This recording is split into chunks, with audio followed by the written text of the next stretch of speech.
Welcome to the Deep Dive. Today, we're diving headfirst into something huge, how artificial intelligence is truly reshaping the global workforce. We're really trying to cut through the noise, get past the hype. We want to give you the practical reality of what this means for your job, your career, your future. Exactly. Our mission here is to give you a clear, balanced perspective on, well, all the different sides of AI's impact. We'll look at the challenges, sure, like job shifts, but also the incredible opportunities. Some of this might genuinely surprise you. Okay, so let's unpack it. The big question, the one everyone always asks, is will AI take my job? And our sources, well, they offer a surprisingly nuanced take on this. It's not a simple yes or no. Right. I mean, AI is certainly automating routine tasks. We see that. But it's not just blue-collar roles anymore. We're seeing real disruption, even in high-wage jobs. Like what kind of role? Well, think about writers, people writing words, not code necessarily, and software developers, too.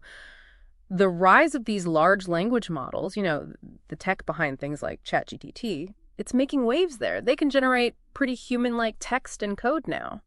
But here's the twist, right? Yeah, what's really counterintuitive, despite all the headlines maybe screaming about job losses, the World Economic Forum, they actually project a significant net gain, something like 58 million jobs globally by 2025. Wow, a net gain. Seriously. Seriously. So it's not just a simple shift. AI is acting as a powerful catalyst for creating jobs. It's giving birth to totally new roles. Like what? Think about it. AI trainers, data scientists, AI ethics specialists, people who make sure these systems are fair and responsible. These roles were barely even a concept a decade ago. Now they're booming. Okay, so that's the big picture.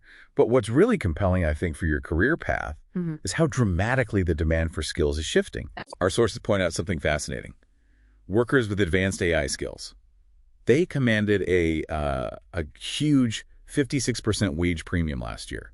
56%. That's massive. And it shows it's not just about formal degrees anymore, is it? No, exactly. Employers seem to be increasingly valuing, demonstrative skills, practical experience, things like generative AI literacy, knowing how to actually use tools like ChatGPT effectively, how to prompt them right. Which naturally leads us to think about the human side of things. What's our edge? Right. What can we do that AI can't? Well, AI is brilliant at logical, repetitive stuff, data analysis, pattern recognition, but it just cannot replicate genuine creativity or emotional intelligence, ethical judgment, that real human depth. These are your irreplaceable advantages. Okay, so lean into the human skills. Definitely. But there's also a warning in our sources, which I found interesting. Over-reliance on generative AI. It could actually stifle your own critical thinking. Oh, how so? Well, if you always lean on an AI for the first draft or, the quick answer, you might sort of lose that muscle for independent thought. It's something to watch out for. That's a really good point. So given all these changes, these shifts, what's the takeaway for you listening right now? Yeah, what should people be doing? Well, it seems clear. Continuous learning isn't just a buzzword. It's essential now, like updating your own software.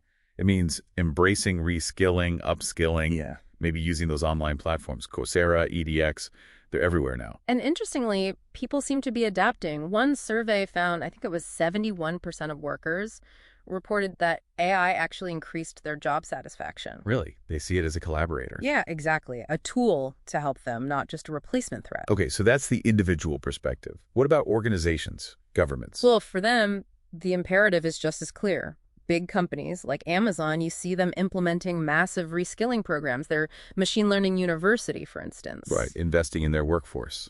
And governments need to step up too. Investing in AI education infrastructure, promoting different ways into AI jobs like apprenticeships, not just degrees, and crucially, addressing inequality. This is important. How does inequality play into it? Well, AI's impact isn't spread evenly. It tends to disproportionately affect certain groups, particularly those in what are sometimes called pink-collar jobs roles, often held by women in service sectors. Admin, customer support, retail. Because those jobs can be more easily automated? Often, yes. They can be more routine, more process-driven. So we absolutely need policy frameworks, things to ensure inclusivity, prevent bias creep, and stop the gaps from widening. So wrapping this up, our deep dive really shows that, yes, the transition to an AI-augmented workforce, it has complex challenges, no doubt. But the opportunities for boosting productivity, for creating totally new kinds of jobs, they're really substantial. Yeah, the future looks like a dynamic collaboration, doesn't it, between humans and AI, which leaves us with, I think, an important question for you to think about. As AI becomes this much more active collaborator in almost every field.